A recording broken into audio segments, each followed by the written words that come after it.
23rd February 2019. Go to P number 1. Is it written anywhere there that you put them on card? On that date? It's not. It's not. Yes. Is it written anywhere on all those photos that you took those photos on card?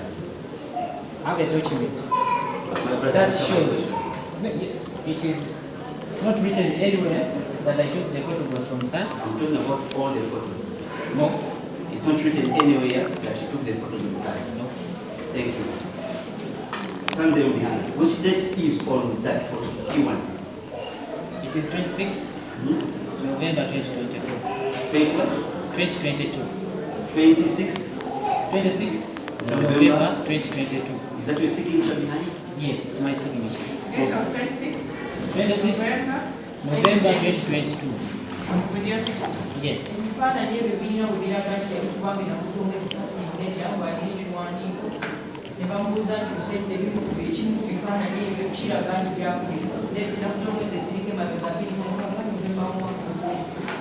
Is it the same thing with all the photos? Yes. That's the same date? Yes. And the signature? Yes.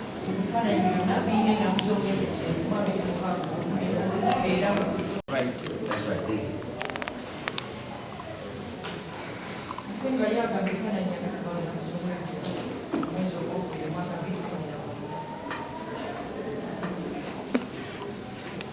That was tampered with. The dog? Does it show that was tampered with? It doesn't show. It doesn't show. Yes. Does that padlock show that it was broken? The padlock was broken. Hassan, No. look at that photo. No.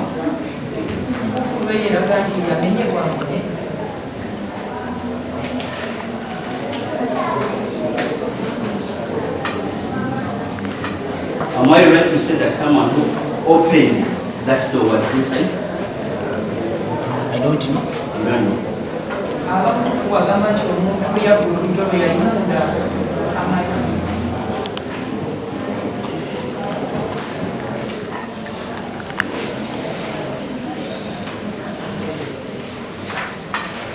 Let's go to number 8.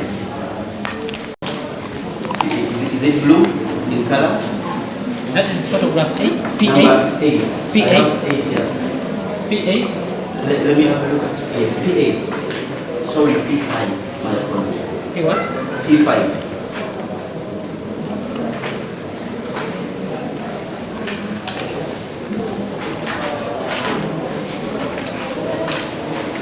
P5. Yes, that's blue, right? According to me, blue. It's a safe, right? This one is safe. Let me compare with mine. I'm sorry. According to the owner. According to the owner. Yes. And that safe is open, is that right? It was open. It was open. Meaning that safe was open a day before and left open throughout the night. I don't know.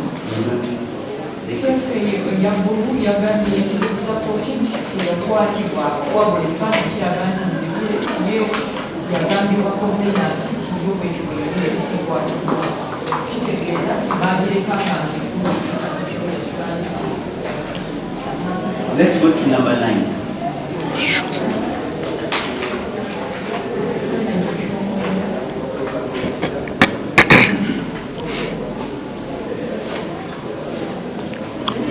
I just want you to confirm that's a grey color. That safe is grey color. What do that colors? So when it's silver, it says silver. I talk to the singer. Okay, thank you.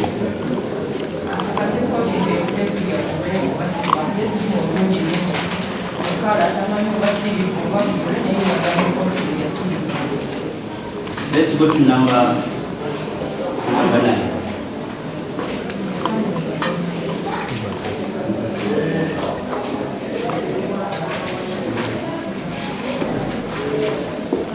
Yes. On top of that safe there are keys. Yes. Did you conduct your investigations or did you collect latex marks from those keys?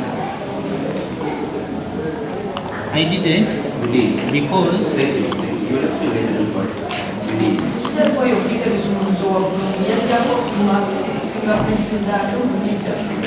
And that photo, or that safe, shows that it was not broken, but it was open. Is that right? Definitely. It was open. Definitely, it was not broken. And as you, the SOCO officer, or the officer in charge of the scene of crime, never collected any latent marks from the keys. Is that right? Definitely. Thank you. Yes. I don't remember the time. You don't remember.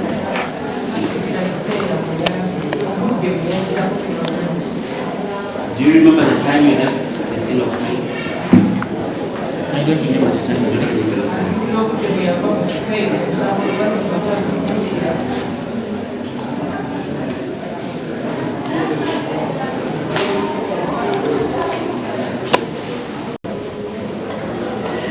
It's the same.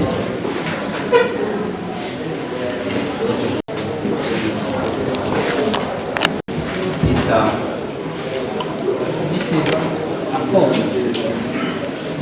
where you fill in as you're forwarding the marks and the fingerprint.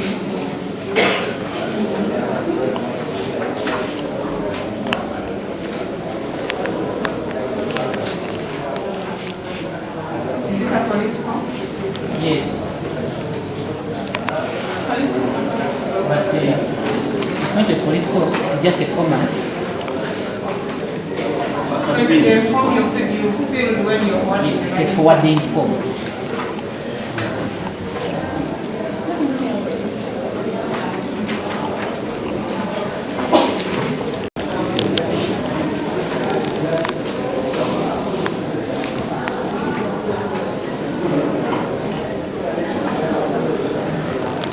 There is where there is a brief detail of what happened.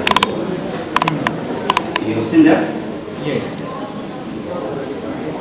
You noted that according to the CCTV camera, the security guard from SB opened for the unknown at around some time. Can you confirm that? Yes, it is there.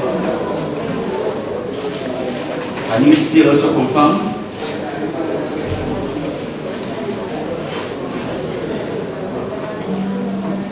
That the offices that we are opening are of Greenleaf Company, is separate.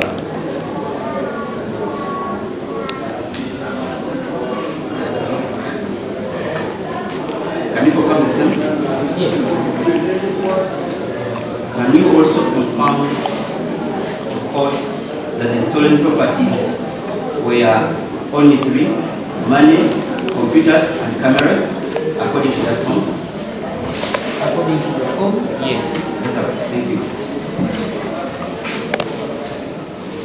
Go to paragraph which begins with article examiner.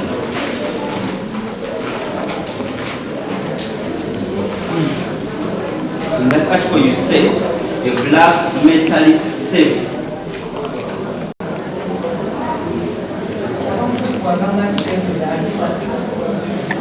Hassan, just look at me, don't worry. I'm not worried. Thank you. Now answer my question. Am I therefore right to say that there were 3 safes?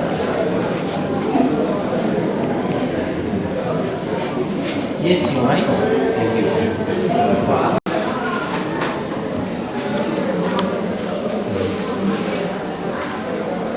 Now this photograph, the surface down, you leave alone the top one. We are not good at colors. You leave alone the top one, but the down part. This one opens, then the down part. Look, according to me, I take it as black. Okay, take it as black. Am I right to ask you then in that same photo? Yes. That black safe has different colors? Yes, it has different It has colors. different colors. Is that the silver? This is Which number? Which number? No, the one you had reported as silver. yes. The second photo? Photo number? This is photo number 6. P6. You're saying has 2 colors? Yes. On top silver, I'm saying silver, down black. No. Cameras. Did you you get a chance to take a look at the CCTV cameras as the SOCO? The ICO did, you did.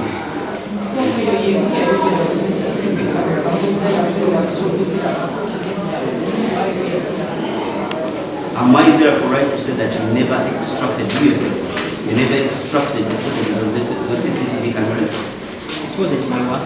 That wasn't your work. Extracted the CCTV cameras. Do you have a copy here? I don't have, because I'm not right now.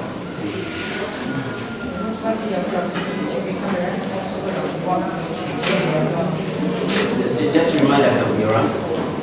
Detective Corporal. Detective Corporal. It was not actual breaking.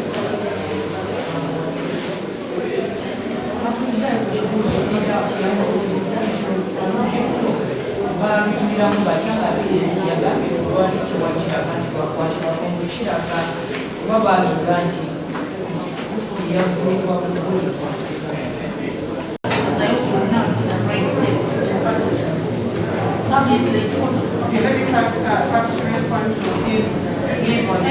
I have no.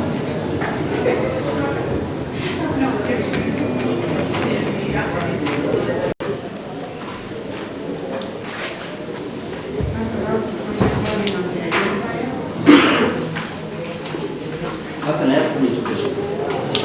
Is there any evidence? Is there any evidence on this document that shows that this is a photo identified? Yes. Can you show it to the Senate?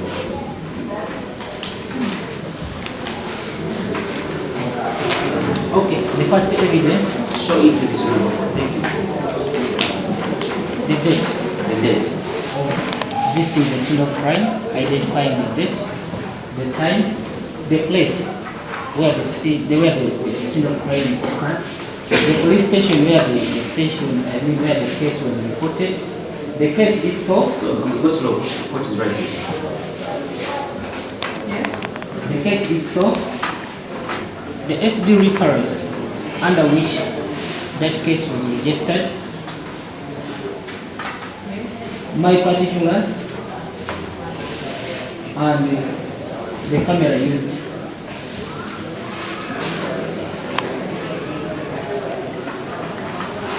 And identified.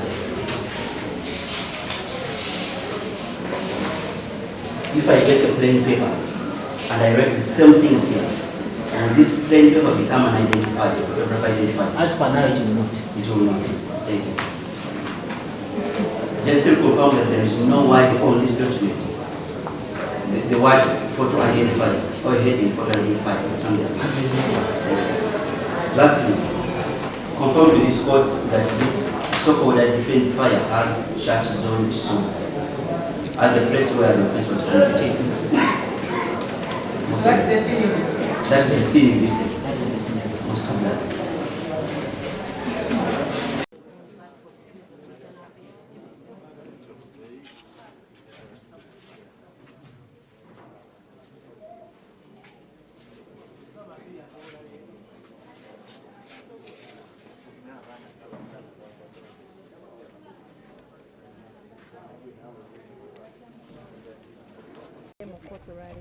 Okay, amanya Geoffrey Tulyamusima, lawyer wa Charles Sipapa, abanji gwe tumanyi.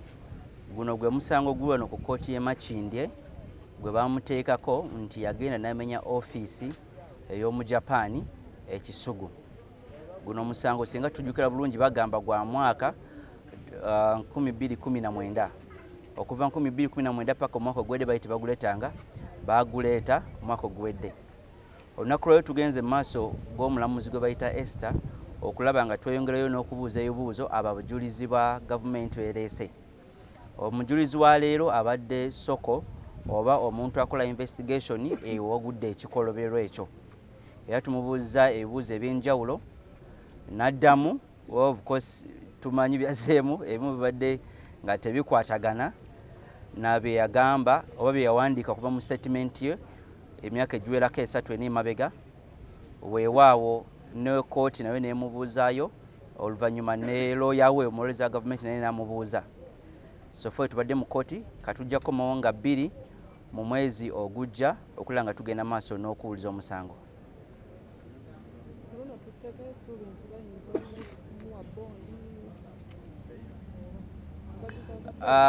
Yes, bail. Ekisooka ku guno omusango tetwagenda nnyo mu by'okusaba bail ku lw'ensonga tumanyi wakati waffe oba wange ne client wange that omusango guno mujweteke.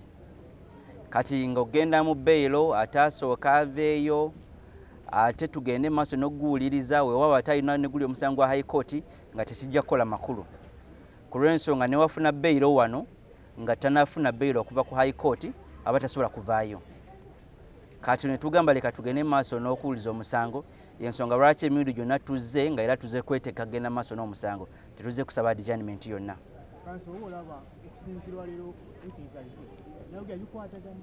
Of course ono witness wakubiri nga bonna bye boogera tebikwatagana. Asooka oli eyali nannyini bintu, owookubiri weewaawo yonaze yakola investigations ku kifo ekyo nnyini.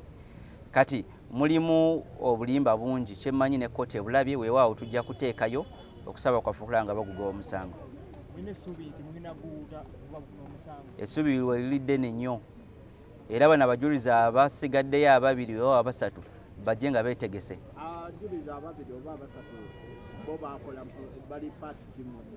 Omu yakola fingerprints, omulala ye yazimuggyako, omulala yakola report, then n'asembayo ye yakola investigations ezaddako.